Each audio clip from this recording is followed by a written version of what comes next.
Bonjour, je vous propose de vivre un beau parcours sur la corniche des Cévennes. Le parcours débute à Saint-Jean-du-Gard et puis par le col Saint-Pierre, ensuite par le col de l'Exil, puis par le point de vue de la corniche des Cévennes, la côte de Pompidou, le col de Solpellière, le col des Feysses, le col du Ray, je redescends par Bar-des-Cévennes, puis Moissac, vallée française, Saint-Étienne, vallée française, en longeant le Gardon de Mialet, et hop, je redescends et j'arrive de nouveau à Saint-Jean-du-Gard. Aujourd'hui, dimanche 1er mai, je pars pour un tour de 80 km dans les Cévennes, à partir de Saint-Jean-du-Gard, petite ville qui se trouve le long d'un gardon qui s'appelle le Gardon de Saint-Jean. Je vais donc effectuer ces 80 km en montant sur la corniche des Cévennes. Je quitte la D907 qui vient de Saint-Jean-du-Gard pour prendre la D260 et nous sommes là maintenant au pied du col Saint-Pierre. Un col moyennement difficile qui culmine à 596 mètres, une longueur de 7 km, avec un dénivelé de 391 mètres et une pente moyenne de 5,30%, ce qui est assez roulant, et des tronçons maximum à 7%. C'est ainsi que vous pouvez constater que ma vitesse descend des fois à 22 km/h et remonte facilement à 25 km/h sur les tronçons un peu moins pentus. La montée est très agréable, légèrement boisée, et 7 km c'est pas une très longue montée, donc ça se fait assez facilement. Bon, aujourd'hui il fait beau, donc c'est un temps magnifique pour faire du vélo, hein. Vous voyez, avec ce soleil, ce ciel. Nous trouvons maintenant environ 28 km du Pompidou et 18 km de Saint-Roman-de-Tousque. Le col Saint-Pierre est un premier palier avant d'arriver sur ce qu'on appelle la corniche des Cévennes. Le col Saint-Pierre, où nous arriverons dans à peu près 2 km, est le lieu de séparation entre le Gard et la Lozère. Le département du Gard étant sur la droite et le département de la Lozère sera sur le côté gauche de la route. Pour l'instant, nous sommes toujours des deux côtés de la route dans le département du Gard. Plus loin, c'est la route qui servira de séparation entre les deux départements du Gard et de la Lozère. Dans quelques instants, nous allons arriver en haut du col Saint-Pierre. Nous franchissons maintenant le col Saint-Pierre et nous abordons une petite descente. Il s'agit là d'un petit parcours de transition avant d'attaquer la montée du col de l'Exil, qui est également pas très difficile. Vous voyez, puisque quand on voit mon compteur, on voit que j'arrive à des vitesses de jusqu'à 27 km/h, quoi, vous voyez. En fait, le col de l'Exil, qui culmine à 705 mètres, pour une longueur de 5 km 65, a une pente moyenne de 2,2%, avec des passages à 6%, des montées et des redescentes.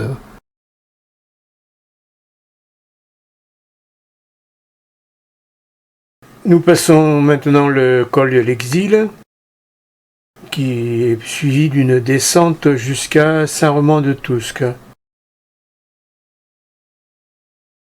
Nous laissons Saint-Roman-de-Tousque sur la gauche et nous abordons un plateau vallonné. Sur la gauche, vous voyez, cycliste, il faut bien que ça fasse pipi, hein. Nous sommes maintenant sur un plateau où l'altitude oscille entre 700 et 750 mètres, avec des montées et des redescentes. Nous laissons sur le côté gauche un lieu-dit qui s'appelle Le Castagnier. Nous continuons toujours sur ce plateau. Et nous arrivons là, sur le côté droit de la route, un parking qui permet d'avoir un point de vue sur la corniche des Cévennes. Un joli point de vue à ne pas manquer. Nous étions à 840 mètres au Castagnier, nous allons rester dans les environs de cette altitude jusqu'au Pompidou où nous redescendrons à 800 mètres. Le Pompidou est une ville emblématique de la corniche des Cévennes. C'est une petite ville de 200 habitants mais qui dans le passé a compté jusqu'à 1100 habitants quand même. En sortie du Pompidou, j'aborde une côte de 3 km 400. Alors il y a un dénivelé de 265 mètres mais il y a quand même une pente moyenne de 7,8% avec des pointes à 13-14%, quoi. Donc c'est une côte assez dure quand même. Et il m'arrive un pépin là, c'est que ma GoPro s'est arrêtée et il a fallu que je la remette en route. C'est ce qui fait qu'il y a un petit passage qui a disparu, mais enfin c'est pas grave, ça a bien repris après, quoi. Donc cette côte que j'ai prise à la sortie du Pompidou nous amène sur un plateau qui se situe à un peu plus de 1000 mètres d'altitude, avec des altitudes variant de 1030 à 1050 mètres. C'est la partie la plus haute de la corniche des Cévennes. Et c'est le plateau final que je vais finir de monter maintenant. Je dois faire encore un dernier effort dans cette montée difficile, et comme j'approche de Laborie, c'est que le sommet n'est pas loin. Effectivement, le sommet n'est plus très loin. Et je me dirige vers le sommet que je passe maintenant pour me retrouver sur le plateau à 1040 mètres environ d'altitude. Je vais laisser sur la droite un lieu-dit qui s'appelle l'Hospitalet. Et je vais continuer sur le plateau de la corniche des Cévennes en direction du col de Solperrière. Je vais passer le col de Solperrière qui se trouve à 1010 mètres d'altitude en laissant sur le côté gauche la route qui mène à Racoul-Vébron. Je vais enchaîner par le col des Faces qui lui se trouve à 1018 mètres d'altitude avant d'amorcer une redescente de quelques kilomètres que je quitterai en prenant à droite direction Bar-des-Cévennes, laissant sur la gauche la descente qui va sur Florac. Je passe le col du Ray et de nouveau une descente en direction de Bar-des-Cévennes. Nous arrivons maintenant à Bar-des-Cévennes, commune de Lozère, située à 920 mètres d'altitude. C'est une bourgade qui était autrefois riche et animée, qui est actuellement 200 habitants et qui en a compté jusqu'à 1000 dans ses meilleures années. Cette bourgade est située au cœur du parc national des Cévennes et c'est la porte d'entrée du Gévaudan. À la sortie de Bar-des-Cévennes, nous prenons à droite sur la D983 en direction de Sainte-Croix, vallée française, par une descente assez rapide. En contrebas, sur la droite, nous avons le ravin de Grisoul. Vous pouvez admirer les superbes paysages des Cévennes. Nous passons près d'une bâtisse qui ressemble à un château dont j'ignore totalement le nom parce qu'elle est indiquée nulle part. Dans quelques instants, sur la droite, nous aurons en contrebas le gardon de Sainte-Croix, qui est l'un des nombreux gardons qui vont former la rivière Gare, celle du pont du Gard, qui va se jeter dans le Rhône. Traversons maintenant la petite localité de Pont-Ravagère, qui est sur la commune, qui fait partie de la commune de Sainte-Croix, vallée française. Puis peu après, nous traversons le lieu-dit de Mialéba, qui également fait partie de la commune de Sainte-Croix, vallée française. J'arrive maintenant à Sainte-Croix, vallée française, pour traverser cette petite ville, et je me trouve au beau milieu d'une fête qui a lieu donc tous les ans le 1er mai. Et là, c'est les 20 ans de cette fête, c'est la fête du Pélardon, organisée par l'association de Valas en Pélardon. Voilà, et donc c'est pour ça que j'ai traversé cette ville parmi les embouteillages.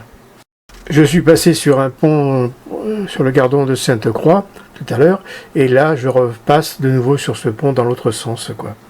Je longe toujours le Gardon de Sainte-Croix qui est sur la droite, puis je passe de nouveau sur un pont qui m'amène sur la rive droite du Gardon de Sainte-Croix, et quelques instants plus tard, je repasse de nouveau sur un pont qui me ramène sur la rive gauche du Gardon de Sainte-Croix. Nous traversons maintenant le lieu-dit La Boissonnade, qui se trouve sur la commune de Sainte-Croix de Vallée Française.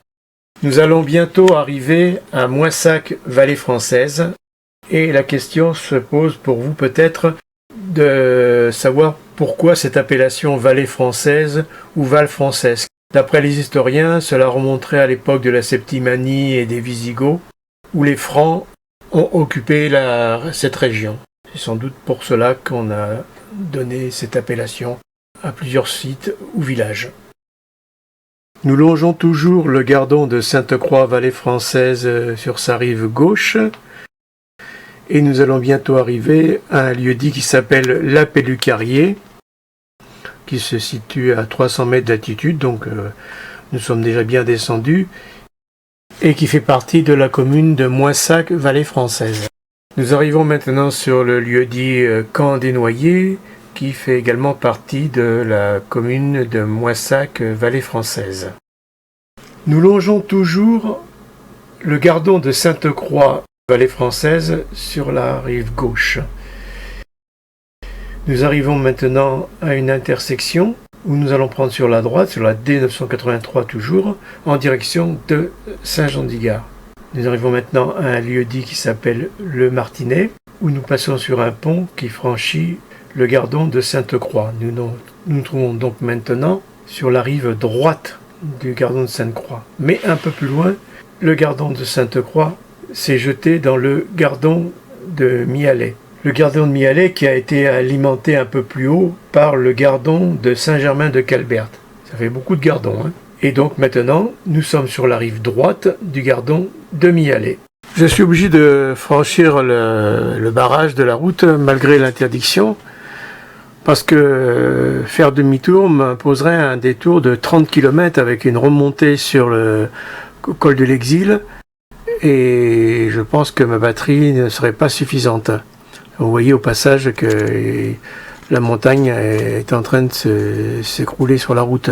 Nous continuons sur la D983 en direction de Saint-Jean-du-Gard, sur la rive droite du Gardon de Mialet. Le Gardon de Mialet qui va bientôt ne plus être sur notre gauche donc, et ira dans quelques kilomètres, non loin de la Bambouseraie d'Anduze, rejoindre le Gardon de Saint-Jean-du-Gard pour devenir le Gardon d'Anduze. Le Gardon d'Anduze poursuivra son cours jusqu'à Cassagnol, dans le Gard, pour rejoindre le Gardon d'Alès et former ensemble le cours d'eau qu'on appelle le Gard, ce fameux Gard qui passe sous le pont du Gard. Ce Gard qui ira jusqu'à Valabrègue, dans le Gard toujours, rejoindre le Rhône. Nous avons quitté la Lozère depuis quelques kilomètres et nous nous trouvons maintenant dans le département du Gard. J'aborde une petite descente et je vais bientôt arriver au terminus de mon parcours à Saint-Jean-du-Gard. C'est terminé, j'ai bouclé mon parcours de 80 km avec 5 cols.